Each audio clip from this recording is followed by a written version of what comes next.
आज हाम्रो यो 8औं वार्षिक उत्सवको उपलक्ष्यमा आज हामीले एउटा वाकाथन प्रोग्राम गर्दैछौँ। हाम्रो नेपाल क्यान्सर हस्पिटलको मुख्य उद्देश्य भनेको एउटा नेपाली क्यान्सर बिरामीको उपचार नेपालमा नै गर्न सकुन् भन्ने र क्यान्सर भन्ने रोगलाई निको गर्न सकिन्छ र नेपालमै सम्भव छ भन्ने सन्देश साथ हामीले स्थापना गरेका थियौँ। र हरेक वर्ष हामीले यही मेसेज दिनको लागि चाहिँ हाम्रो यो 8औं वार्षिक उत्सवमा विभिन्न कार्यक्रम गरेर हामीले मनाउने गरिरहेका छौँ भने यसपटक पनि हामीले यो वाकाथन प्रोग्राम गरिरहेका छौँ। र मेरो छोटकरीमा भन्ने हो भने क्यान्सर रोग एउटा दीर्घ रोग हो। यो पनि अरू रोग जस्तै समयमा उपचार गर्यो भने निको हुने रोग हो र यसबाट बच्न पनि सकिन्छ र यो सबै नेपालमै सम्भव छ भनेर म यस हाम्रो यो एनिभर्सरीको उपलक्ष्यमा यहाँहरूलाई सन्देश दिन चाहन्छु। धन्यवाद।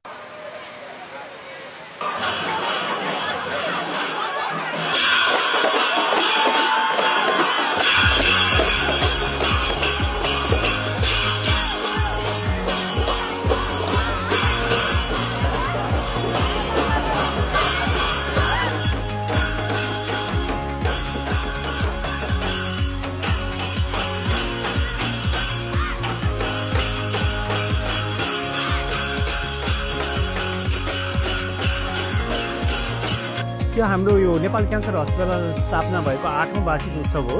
यसको उपलक्ष्यमा हामीले यो जनचेतनाहरू जगाउनलाई, क्यान्सरको जनचेतना जगाउनलाई एउटा यो वाकाथन प्रोग्राम गरेको छौँ। यो हामीले हरेक वर्ष गरिरहेछौँ।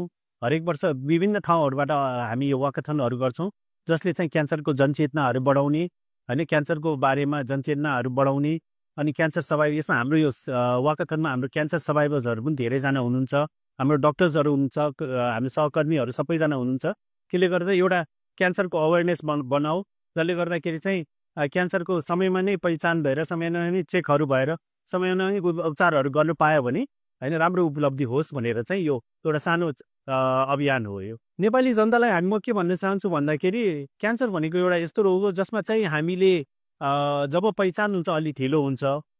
त्यसैले हामीले के गर्नुपर्छ भन्दाखेरि समयमा नै यसबाट सचेत भएर यसबाट कसरी रोक्ने भन्ने त्यो कुराहरूमा पनि हामी अगाडि लाग्नुपर्छ। किनभने हाम्रो जस्तो देशमा हामीले उपचार गर्दाखेरि धेरै खर्चहरू हुन्छ। उपचार भन्दा पनि सबभन्दा राम्रो भनेको चाहिँ यसको जनचेतना बढाएर यसलाई रोकथामतिर लागेर र जति सक्छ यसलाई प्रारम्भिक अवस्थामा पत्ता लगाएर अगाडि जानु राम्रो हुन्छ।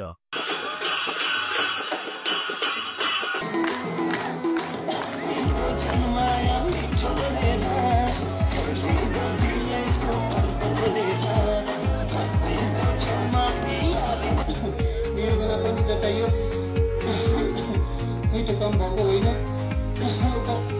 कमजोर भइसक्यो यार। पैसा त त्यति धेरै छैन हामीसँग, खर्च त अलिअलि लाग्छ तर आत्तिहाल्नु पर्दैन। जो नेपाल क्यान्सर हस्पिटलमा नेपाल सरकारले क्यान्सर रोगका बिरामीहरूलाई प्रदान गरेको विपन्न नागरिक उपचार सेवा पनि उपलब्ध छ। त्यसैले पिर नगर्नु, राम्रोसँग उपचार गराउनुहोस्। उपचार गराएपछि ठिक भइहाल्छ नि। नेपाल क्यान्सर हस्पिटलबाट हरेक वर्ष हामीले यो वार्षिकोत्सव हामीले मनाउँछौँ। अनि यसपालि पनि हामीले यो 8औं वार्षिकोत्सव मनाउँदैछौँ र यसमा हामीले हरेक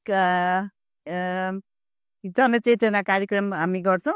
अब आज चाहिँ हामीले त्यसै अन्तर्गत हामीले आज वाकाथन हो। यसबाट चाहिँ हामीले जनमानसमा चाहिँ क्यान्सर इज क्युरेबल, क्यान्सर लाग्यो भनेमा डराउनु पर्दैन, क्यान्सर नेपालमै निको हुन्छ, विदेश क्यान्सर लाग्दैमा विदेश जानु पर्दैन भनेर हामीले एउटा मेसेज दिनको लागि पनि हामीले यो कार्यक्रम गरेका।